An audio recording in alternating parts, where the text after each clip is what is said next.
what was that game? What was that game? My goodness, that was awful. I cannot believe that after so many seasons, what now, like 3 seasons, when changes need to happen, they don't happen the full way. It's never it's not a moment of just making the changes for the start. Come on, it kind of teases you with this amazing new lineup, young, fresh blood, and to some extent it actually worked. And to some extent it actually looked good. But when it comes to the actual performance within the game, the coaching, the players, and all of that, it's the same thing over and over and over and over and over. And I see so many people now talking about what is new signings, new players like that. But honestly, new incorporations are not going to fix this problem. New incorporations are not going to solve what Barcelona is right now going through. It's all a moment of just trying to build up your mentality from the core. And that is something that can only happen when the biggest pieces of the puzzle are just removed entirely. And that is where I go. That is where I start from. What's going on, guys? Como están, boys? Here. And let me know, guys. Let me know if everything is alright with the stream. I had some problems before, as you may have seen in the chat, but everything looks good so far. So I think that's where we should stand by. Let me turn on my TV here. I already watched El Clasico. I don't need to see that again. And yeah, guys, leave me your thoughts. What were your first impressions of the game? Your initial reactions of it? Because in this house, I'm just completely. It's not it's anger in a way. It's kind of salty as well because you take into account how we lost this game. But the other side of it is also that I'm quite kind of like just disappointed in a way that Koeman. I sent a tweet out saying that Koeman surprised me because he actually not only talked the talk but walked the walk. Meaning that he started with Pedri, started with Ansu Fati, started with, benching Griezmann like that, and started Serginho Dest. But then, when it comes to the actual game and the actual kind of reading of it, he just seems shocked. It's just a little bit kind of, laid back down and not really focused on it, not really in it 100%. And that is something that I can just simply want to blame there. I want to blame the manager in that occasion because it's Joe's responsibility to do that. And when you take a look at Real Madrid in one side and then you take a look at Barcelona on the other, you just see a side in Real Madrid that is quite unified in a sense. They might be losing, they might be kind of on the verge, of whatever, sacking their manager or whatnot, what they were saying in the media. But still, they had a plan, and that plan involved every single part, every single piece of the machine. And in Barcelona, that is something that is not happening right now. You see Koeman, you see the players, and it's not quite that same sensation. So that is something that for me is quite disappointing. It's quite disappointing because ultimately you want to see all of those pieces as a team working together, and Barcelona did not have that. So that is initially what I just want to say. And I have to let's what I'm gonna read some of your questions right now, and then we'll go over the first half and the second half, and let's go on from there. So I'm gonna read. So people are talking right now about Coutinho, talking about VAR, and someone just not. This is a comment I'm gonna hide. It's quite profane. And in the case of Coutinho, I think Coutinho, in my opinion, did good. But once again, you're isolating this player that was come here, enter the fold as a number 10, and then you just shift altogether. It kind of reminded me of what Guardiola tends to do in big games. He kind of overthinks it a little bit. And by having Ansu Fati start as a 9, it worked well for the goal, do not get me wrong. Messi as a tender, and then Coutinho as a left midfielder. It didn't really give me the feeling that it was going to be ultimately the best dynamic attack that you could create. So that is what happened with Koeman here. Koeman played with Coutinho on the left. He didn't have the best of games there because he couldn't associate that much dropping in between the two midfielders from deep. And as much as Messi needed to drop as well, Coutinho just felt isolated on the left. And that is something that happened. And in the same way happened for Pedri. Pedri just kind of played for the right, tucked in there, and could have done a better game. I have to admit he wasn't as influenced within the attack itself. But it was just down once again to that position, in my opinion. Someone like Trincao, a natural right winger, could have helped you a lot more because he has that natural profile to turn inside, while Pedri just kind of looks to turn outside. And because of his profile then, and then he doesn't have the skill set to go through that one-on-one on Ferland Mendy, while someone like Trincao can. So that was something that Koeman, again, I don't know what it was. It was a little bit overthink. He overthinked it a bit. I kind of knew that Griezmann had to be benched, but Pedri would have been my answer from the get-go. It would have been someone like Ousmane Dembélé. It would have been something like Francisco Trincao. One of those two players was for me the starter there, and not Pedri. Pedri was good overall, everything, but he just didn't do that much, and that's what we have to say about it. A lot of you talking about the center backs now, and let's talk about that. You know what? Let's talk about the center backs. Let's go on from there. And what I just say that just give me a minute. Let me close some tabs because the internet is kind of slowing down and things like that. So wait a minute. Okay, center backs. Boom. Let's get this started. Talking about the center backs, I have to admit, guys, that the problem with Barca, in this particular Barcelona, and the one we're talking with Koeman here, the thing is that from the center back positions, you know, Lenglet and Piqué, they had, I would say, underwhelming games. That is something that we cannot hide. Piqué was bad when it came to marking whatever was going to happen in behind him. It was too easy for someone like Vinicius to overlap him, and the very same thing for Lenglet. Lenglet did a lot better in that scenario, do not get me wrong, but Lenglet did that awful mistake, of course, of Ramos. But here, my opinion, I have to admit that it's simply not a penalty, in my opinion. And I'll explain you why. I believe it's no penalty. First of all, we have to talk about Lenglet pulling the shirt. That is a foul. That is something that can happen. That is stupid from Lenglet to do it. It's stupid for Clement to simply just try to attempt that. Because Spanish referees, as we know, they're very tight on the grip. They're very strict. So that is something that you must kind of let go. But then, if I'm the referee, come on.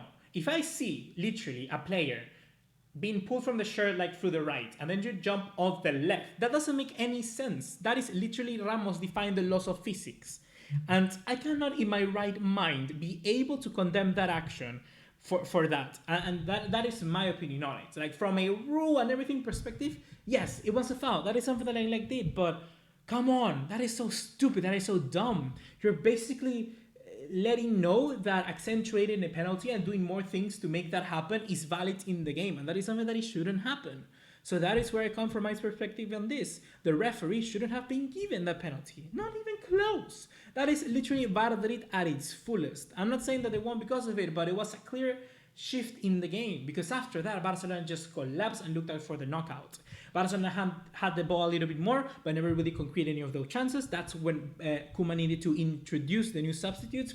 But once again, he just folded his arms and yeah, it's so dumb. Literally, that pivotal moment, that grab of Lenglet, that whatever it was from Ramos, that it's like theater at its core. That is a graduate master's degree on jumping and physics, because he clearly knows things that we do not know about how working and pulling and shifting will work.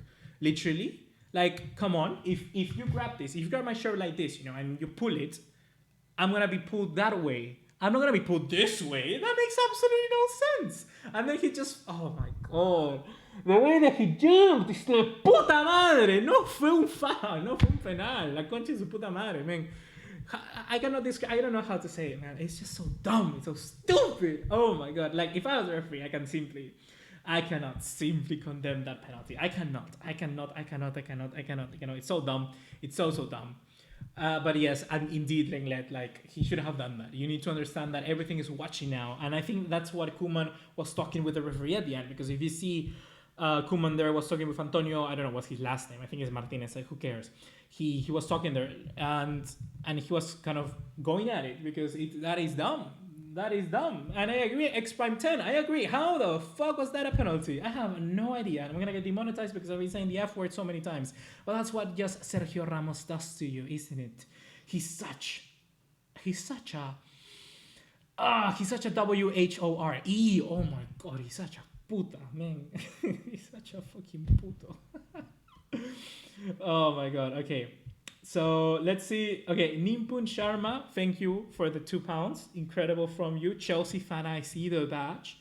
Lenglet has never recovered from that night at Anfield. I mean, that is a little bit harsh in my opinion. He was good ever from when he signed him. He's still consistent in my opinion. The problem just is that sometimes when it comes to this defense, we tend to look at the center backs, but defending is just much more than the center backs can do. I think a lot of the problems for Barcelona stem from the midfield, and that's where Busquets here, in my opinion, he's He's done, mate. And let's talk about that. Let's talk about Sergio Busquets, because my freaking goodness, Sergio Busquets needs to right now take off his Barcelona shirt and give it to Bartomeu and say, you know what, I'm resigning, because he's out of gear, he's out of form, he's out of everything. He was trash today. I haven't seen a game where my eyes have just been wide open and been like, I can give you the benefit of the doubt. No, there's no doubt to be given when you see that performance of Sergio Busquets today. He just missed so many passes. There were so many times when the ball came to him and he was just like, oh, whatever. You know what? Oh, no, it's too far away. I don't want to stretch my leg. Are you... Huevón. We're talking about Sergio Busquets here. And he just doesn't even care anymore. That, for me, that's clear indication that he needs to leave. Like, bench him ASAP. If Koeman plays Busquets the next game, we're starting a campaign, man. We're starting Valverde 3.0 again. Because there's no way that you can argument a possible kind of restart of Busquets for the next game after seeing this game. So many ball drops, like I said, bad passes, and the laziness of him. Every time he touched the ball, I was like, okay, beware, because you have Busquets on one side, and then you have El Correcaminos Federico Valverde, my goodness, pressuring from the Real Madrid opposition, and Valverde was just going to eat Busquets up every single day. Like a starter, foaming, main course, whatever you want to call it, and then appetizer, dessert, whatever.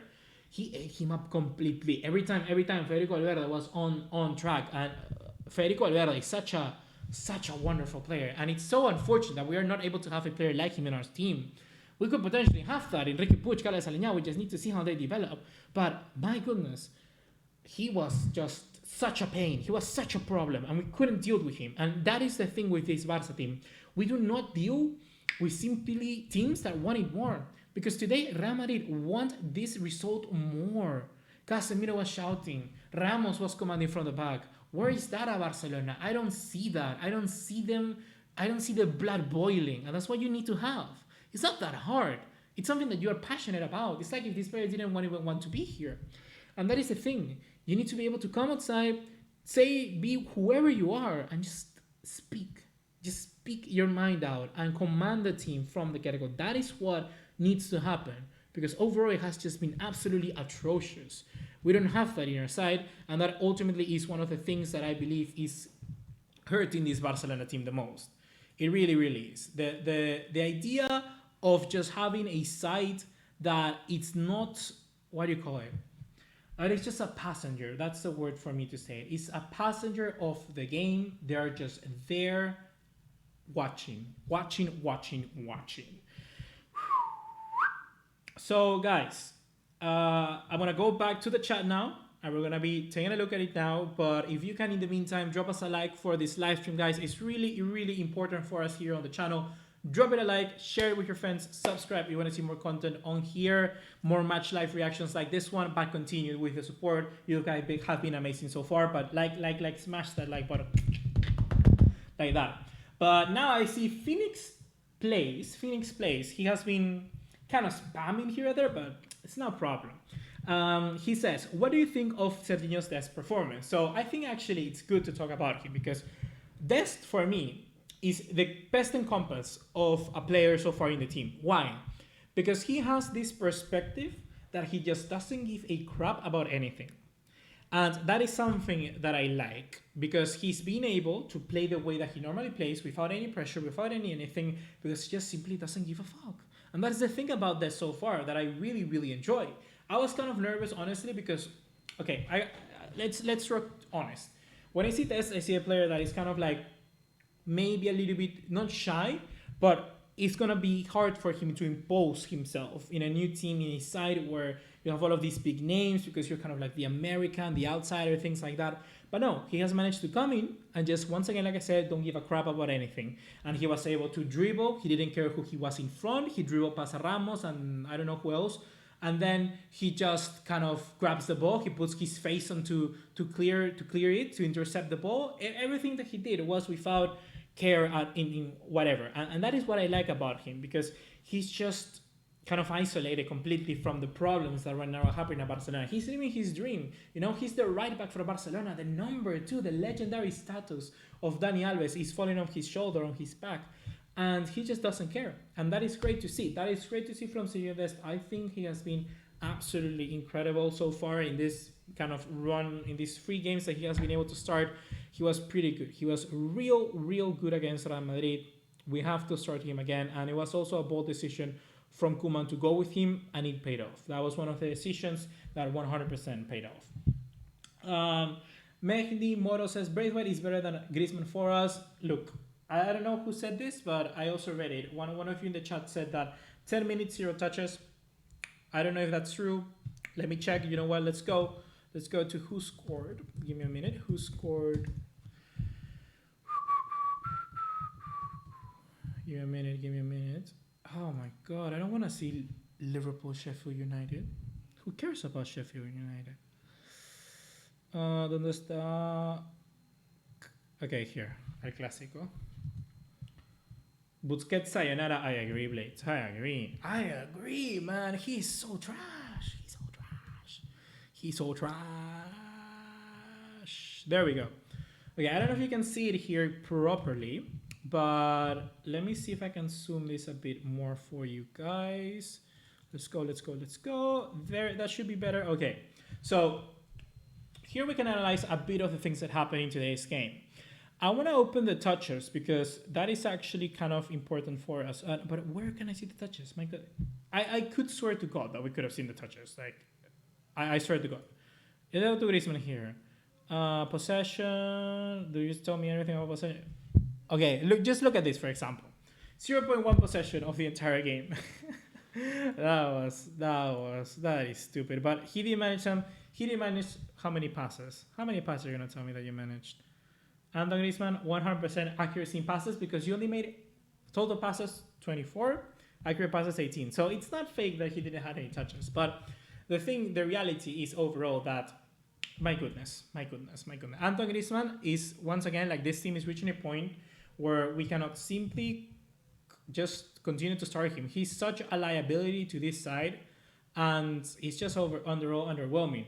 And for we are heroes tonight, says Stock Dest. I have to admit that Sergio Dest is one of the best players that we've seen so far in the game. Like I said before, quickly, I'm going to repeat it. He just doesn't care at all. So he isolates himself from the problems and is able to command himself in a very kind of just professional way. You know, he just plays his own game. He doesn't care who he has in front, and he just did absolutely everything. So here we have Sergio Dest, and for me, the most important thing of Dest was his successful dribbles. If we take a look at the side, he's the player with most dribbles in it, and that is a great addition to our side. When we analyzed Sergio Dest when he first arrived to Barcelona, I was always kind of pinpointing that thing, that he was a player that would tend to stick to the wing or come inside. He doesn't even care, but he just dribbles, and he manages to do it successfully, and that is something that today he did. Most of the time, whenever he had the ball, you would anticipate Sergio Roberto, to pass to Busquets, to pass to De Jong, pass to Piqué. But no, Dest says what? You know what? Who I have in front? Marco Asensio. I can do this. And he just dribbles past him. And that is good to see. That is good to have confidence from a player in themselves to do it. And at 19 years of age, 20 years old, I don't know when's his birthday, we have to commend Sergio Dest for a very good, solid performance. So Sergio Dest, America is home, and we are having a player here. We are amazing until Ramos penalty. Yeah, that's the thing as well, Blades, here that you have said. The penalty changed absolutely the entire face of the game completely, because you can either be on the front foot and then something like that happen and goes against your way, and you go like, is this how we're gonna lose? Because that's what happened to me most of the time. And here's something that for you should probably start to taking a look at it. Is that when we're watching Barcelona, I'm in the game, I'm watching, I'm hyped, and then something happens, and then my reaction will either be to be more focused on it or just kind of lay back when watching it. That I'm trying to say is in this scenario. And this is what happened with Barcelona. After that penalty, I laid back. After that penalty, I kind of pulled my chair down and just watched the game, relax. And that is kind of what happened to the players as well. It's not something that is exclusive to this game, and has happened in many games before, and you should focus on it because you are kind of like the players as well, because once again we are all human beings, and you can feel that sort of reaction in the players that you feel in yourself. When your side is not performing, your fans are going to feel the same way, and that penalty really changed my momentum, my view, my mood of the game completely. That really changed my way of thinking. Barcelona Lever saying why Messi struggles to find the nets. To be honest, I don't know. Messi has not scored or given an assist in an El Clasico since Ronaldo left. Did you know that? That Messi hasn't assisted or scored a goal in El Clasico since Ronaldo left? Fun fact. That is something that is just very, very worrying in a way. I don't know if it's Messi just simply kind of not giving an F for the team anymore. I don't think that. I think Messi is professional. I think Messi wants the best for this side. But he has to be saying, like, how is this happening? How? Like, literally, you take a look at Real Madrid, and whenever they were in attack, we managed to still be saved because of two reasons. The first one being Neto pulling out crazy saves, and Neto was incredible today, one of the best players on that field, certainly. Even though he conceded 3, he saved us from probably like 6-1. So we have to give credit where it's due. And then the other thing that kept Barcelona in the game was Vinicius. Like, if there's any dispute about Ansu Fati and Vinicius after this game, I have no idea what it would be, because Ansu Fati is clearly miles ahead of Vinicius. Like, really, his link-up play with Messi is something that we have to comment. They have been evolving in that sense of the game, and the decision-making from him is just incredible. On the other hand, Vinicius Jr. is just awful. 3 counterattacks. 1, 2, 3. 3 counterattacks. And Vinicius Jr. missed 1, 2, 3. His passes were awful. He had Benzema on one side. He decides to go to the shot and fucking goes to heaven. Then the second one, he decides to pass back to Casemiro. And then the other one, he just passes it in the face of Piqué. Like, he doesn't even create a cross. He just... I don't know what he does, but he shoots, like, directly at Piqué. And... my goodness. Like, even with Vinicius on our side, how did we lose 3-1? How did we lose 3-1? Nebit says, dude, that was not really a dive. You say that was not really a dive? I say it was a dive. Like, in my opinion, it was a dive from Sergio Ramos. You cannot say that wasn't a dive. He literally jumped the other way. Like, if you're being pulled that way from Lenglet, you fall towards Lenglet. You don't jump away from Lenglet. That is what I'm trying to say. Ramos for Oscar 2020. Are they even giving the Oscars this year? I have no idea. But Ramos has to be nominated for one of those. And then also, was it Sterling that made an awful tackle earlier in the year? An awful dive? I don't know. Lersus Cummings says, I agree. Trincao is so bad at sometimes with one-on-ones. He doesn't know how to get past someone in front of him. That is something that Trincao, yes, indeed, has been struggling a lot, which is surprising because in Braga, when you see his highlights and a lot of the kind of research that I did when he first signed for Barcelona, it was a lot of that. There was a lot of one-on-ones that Trincao was able to go past. So I'm quite underwhelmed by the way that he's been able to adapt that into his game here at Barcelona. It may be the bigger opposition, it might be the league or the spaces that he doesn't have in front of him anymore, because you take into account that at Braga, you're of course going to be the team tucking in a lot more. In Barcelona, you're going to be expecting to play with shorter spaces in front of you. So that could be affecting the game of Trincao. But the thing also is that Trincao does a lot of those kind of passes through being able, those successful dribbles, you could say, incorporating himself with one other player, like doing a one-on-one, una pared. So Trincao passes it to Messi, Messi passes it back to Trincao. That is something that we saw a lot from Trincao in the game against Ferencváros. And this game, nothing at all, once again, because the roles in the middle of the park were shifted a little bit. And like I said, I want to bring it all back again to Koeman. I think Koeman got it wrong. Here, why change it up completely? Like, literally, your task was to put the same 11 that you put against Ferencváros, only introducing Jordi Alba and moving Tess to the right. That was all you needed to do. And you didn't do it. You needed a right winger to work out there. Why put Pedri? Like, Pedri's good, and I want the Pedri to play, but not like this. Not in the right wing position. At least left midfield or number 10, where he has the profile to do his game normally. Trincao should have started, in my opinion. Ansu Fati was there. Busquets should have been on an airplane. Well, he lives in Barcelona, so I cannot make that joke. But an airplane to Tahiti. Just take a sip of your piña colada and go on vacation, because he's just done. He's just done. And yeah, Mohamed Wadi, I still think Piqué can play, but Busquets certainly not. Freaking Stain saying, you blocked my comment and I was not spamming. I did not block your comment. I'm not touching any comments. I only touch the comments that say bad words, and that is because YouTube give me the prompt of Do you want to show this comment? Yes or no? That's the only thing I do. I don't block comments. I don't grab and go, comment. No, that is too much work for me. I'm lazy. I'm not going to do that. Aquarius says, please tell me why Pedri playing from the start. We had Trincao, Aleñá, Grisi, Dembélé, and why Pedri? Well, like I said, Pedri was a good player. He was giving us a lot in the last few games. He was able to engage with the midfield very well, associating himself with the left midfielder, in that case being Fati in some games and then being Dembélé in others. But that is kind of why Koeman started him. But the thing here, like I mentioned again, was that even though you made those decisions, you have to think about what you're doing to the player. And Pedri was not nearly good at going to be as effective for the right. And that was a big mistake from Koeman there. And like I said, I do not understand it, Aquarius. I really do not. I like Pedri. I really do. It's great to see two 17-year-olds play the El Clasico, but not this way. It can excite you. You can be fooled, like I was. But ultimately, it's not the systemic approach that we saw from Koeman in prior games. That is something that for me just kind of failed us completely. Setsu Nagato says, we should sell Busi and Griezmann and sign Gravenberch and Patson Daka. Ryan Gravenberch is Gravenberch, what's his name? Gravenberch, according to you. So Ryan Gravenberch is a good player. I like him, I really do. But I think that we have enough good midfielders already in the squad, and we should look at them before signing another one.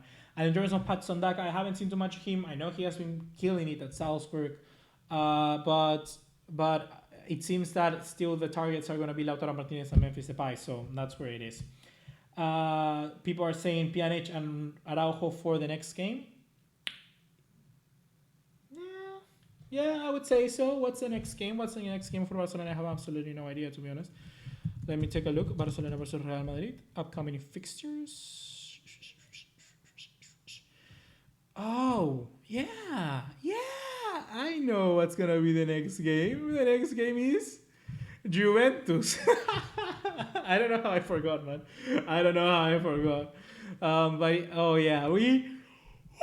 If this is what we show against Real Madrid, I don't know what we will show against Juventus. Like, Koeman just has to get it right. Right wing, Trincao, just put him in there, please. Messi, false nine, Ansu Fati for the left, and then in the middle, just put Coutinho.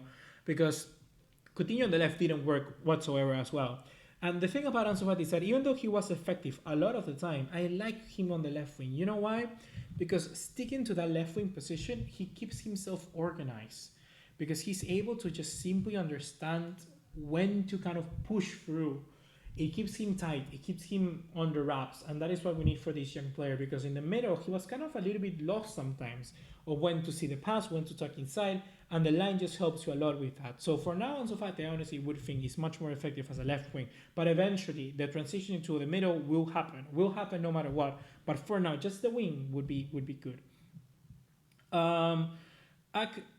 Okay, it's going too far. No need to spam whatever your name is too. I'm just gonna call you by your last name, which is gonna be Saikia, the one with the orange profile picture. Says, why does Real Madrid play better against us, or we just had that bad? What? Why does Real play better against us, or are we just that bad right now? The thing about Real Madrid, and they have always done this, is that they're a team that understand They understand the pressure. They know how to cope with it very well. Because Real Madrid is a typical team, has a typical personality, and not only as an institution, but you can see it from their figures, the players that they have, and the way that even Real Madrid fans kind of behave. They are a club that they never like to say, oh, we're shit, oh, we're bad. You know, Barcelona say that. Barcelona say, we are crap, we are not good at the moment. Real Madrid never say that. Real Madrid never, their pride is too big, their chest is too big. They don't like to do that. And ultimately, when something like that happens, the world and the way that things are a little bit unfair. They thrive under that pressure because they know that because of the chest, the kind of thing that they have built already, and by putting themselves so high up in this pedestal, there's no way or anything that's going to take them down. So they kind of thrive on that. They're able to build from it. Barcelona, on the other hand, are not. They don't have that. Barcelona, in history, altogether, have always been the smaller team in that way. And that is something that it costs them a bit. It costs them to keep competing at the highest. It costs them to keep focusing there. And when the game happens, you believe, okay, no way, is Real Madrid really gonna beat us right now? Is those stupid guys from across the road are really gonna beat us right now?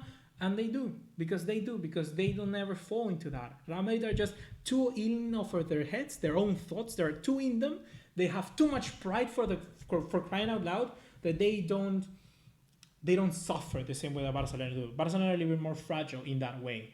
And that is a mentality that kind of needs to change. Even with the Pep Guardiola era, it wasn't like that. It wasn't like, okay, Barcelona are the best team in the world, but Barcelona win and kind of act as good champions. Real Madrid don't really do that. Real Madrid are just like, oh, we are the best from the get-go. No matter what happens, they are the best. And that mentality makes you stronger in a way. It really, really does. Marco Rudelli, do you think Messi will leave in January? I think he will take that decision when the presidential elections will happen, but it could be. Messi looks so unhappy today. Do you think he would leave in January? I think it's not a problem of whether, of course, he's not happy. Who would be, of course. But the thing here for me is that it stems now from a direction of whether he sees some potential in this team. Because, like I mentioned on my preview of the game, was that even if whatever happens of the result, Barcelona still are going to be in a much better position. And I still agree with that. I still believe that Barcelona have more of the foundations to this rebuild now that they did before. So if Messi identifies that and says, you know what, it's actually going to be possible to do something with this side, maybe not now, maybe in the future, maybe he will stay, because that love that he has for the team, for the city, for the club, for his family is still way too strong to just drop it like that. Before, kind of 5 months ago, you didn't have that. You didn't have that sort of reaction from the side. You didn't see any possible path going forward. But now you do. So that is something that Messi can look at it now and feel a little bit better. Can feel better about it. I now give me a minute, guys, and I want to read more of your questions in just a second. I want to see how long. Okay, we're 31 minutes past. Okay. What else do we have? I saw it on SofaScore. He got one touch. In who scored, it said he got more touches and one accurate pass. So maybe something like that could change. And who said that? It was Alan. The journey. I want to read your comment, but there are so many questions coming through. Do not spam, guys. Do not spam. It's really impossible then for me to take the questions of all of the people here on the chat. And I just missed it again. My goodness. Where is it? The journey. I saw your comment, the journey, but I don't know where it went. Where is it?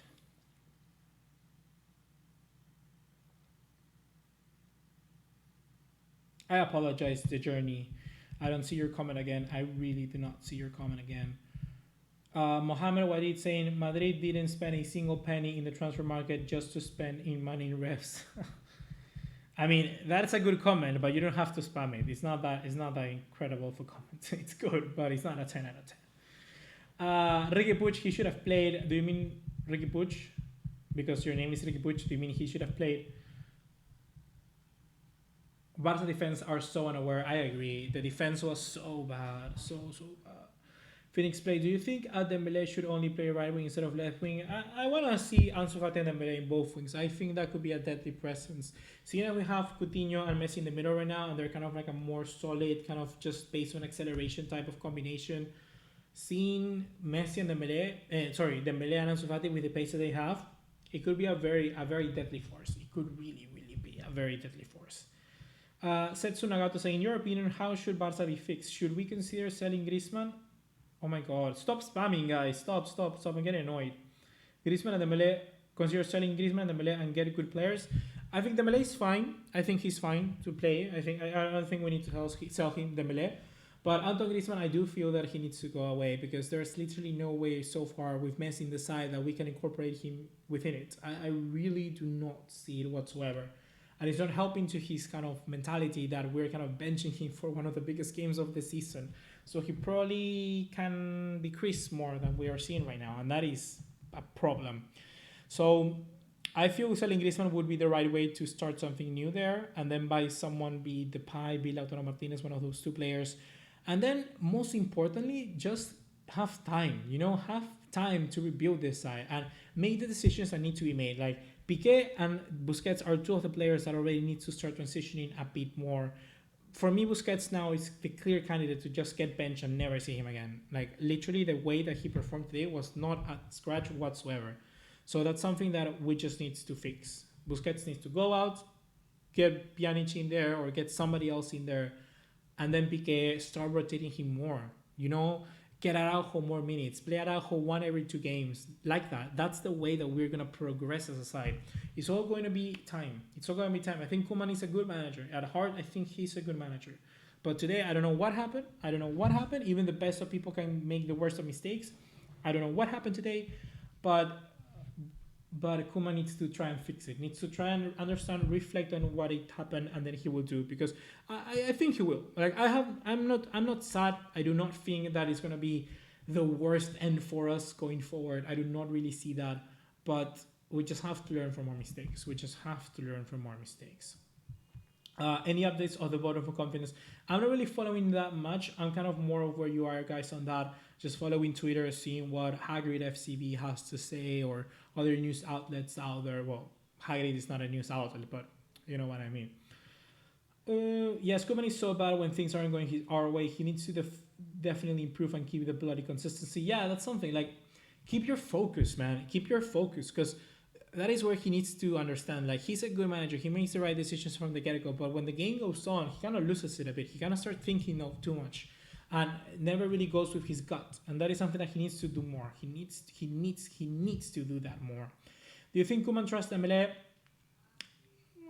I really don't. I really don't see that. But it's also not kind of 100% the fault of Koeman. You have Ansu Fati doing well there. And then on the right-hand side, if you are now actually trusting, because okay, the better way to answer your question is that I think Koeman trusts Dembélé more than he trusts Anton Griezmann. That is what I feel, and I feel that Trincao is somewhere in the same level as Dembélé so far, but he trusts Pedri a lot more. I think if it comes to players there, I think he trusts Pedri number one. He trusts then probably Dembélé, then Trincao, or those two at the same level, and then Griezmann last. I do see that's how it happened. He needs to work on his substitutions. Yeah, man. Like, I don't know what was that. Like, literally minute 80th minute, and you see substitutions coming in. That is something out of like FIFA career mode or like Ultimate Team. Like, what are you doing? You do not need to do that. The game, the time is clicking. It's clicking. And he doesn't change. He doesn't change whatsoever. He doesn't change. I'm thinking now, guys, of starting to wrap this up. I want to make another video like the ones we're doing, the features, the shorts, whatever, on this game, because it's really underwhelming. Maybe kind of what went wrong in El Clasico. It's a video I'm going to be planning for you guys, so do not worry about that. Probably coming up Monday or Sunday. Let's see how it goes with my time. I have to do some universities work as well. But let me not just look at my notes and see something if I missed. Okay, we talked about Ansu Fati, we talked about Coutinho, we talked about Messi, we talked about Valverde, we talked about Jordi Alba, we talked about Busquets. My goodness, Busquets needs to fucking go off. I hate him right now. Valverde, we talked about him. We talked about Pedri. We talked about Dest. Dest was incredible. We talked about Vinicius. We talked about Neto. We talked about everything. We talk about the penalty, we talk about the referee, we talk about VAR. I think we talk about pretty much everything, guys. So I'm just gonna wrap up in 2 minutes and a half, because that's already 40 minutes. So I'm gonna go with Roy here saying, I don't know why, but each time we progress isn't in the final 20 minutes with a goal down. We substitute the offensive player when attacking, which results. Oh my! I cannot see. Stop spamming. If you literally, if you spam, there's no way for me to read your message because it goes up every time. So it makes no sense in spamming. You hurt yourself more. That is something that happens. So do not spam. And this actually, do not spam. I just put you on hold there because I need to see your comment just once. I don't know why, but each time, if we progress in the final 20 minutes with a goal down, we substitute the defensive players when attacking, which results in conceding more goals and losing stability. I mean, it's just called throwing all your tools, or in Spanish, tirando todas las carnes al asadero. It's basically having a grill and putting all your food in the grill at the same time. Like, you're not going to be able to eat it all at once. One is going to get overcooked, things like that. But you just have to do it because you don't have enough time. But the thing is that to avoid that happening, you need to introduce your substitutions in a much better and clever way. Like, take out Pedri and bring on Dembele, bring on Trincao in the 50th minute.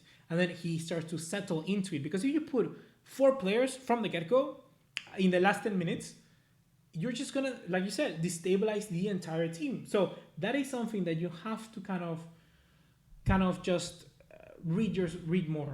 And that is something that ultimately it's pain to see, really, because you kind of anticipate that Koeman was going to do better, but he hasn't. He hasn't. So yeah, guys, I think that's gonna be it. I think we covered absolutely everything. We certainly did according to my notes, and I guess I'm gonna be seeing you in the next one. Remember to like this live stream as you did. Remember to subscribe to the channel, and most importantly, be sure to stay tuned for whatever we upload next, which is going to be a lot more to cover following, of course, this El Clasico, which was a very disappointing defeat. That's gonna be it right now. See you in the next one. Take care. And if any one of you are from Discord, big up, because that Discord, I love it. I really love it. I have all my Discords in like little folders, like the meaningless ones, you know, kind of when you play, I don't know, Overwatch or whatever game, Rainbow Six Siege, and you don't have a party, like those servers, like really hidden. And then I have my server with my friends, and then Barcelona server number 2. But I love the Discord. I really love the Discord. That's gonna be it right now, and I guess I'm gonna see you in the next one. Take care, guys. Ciao.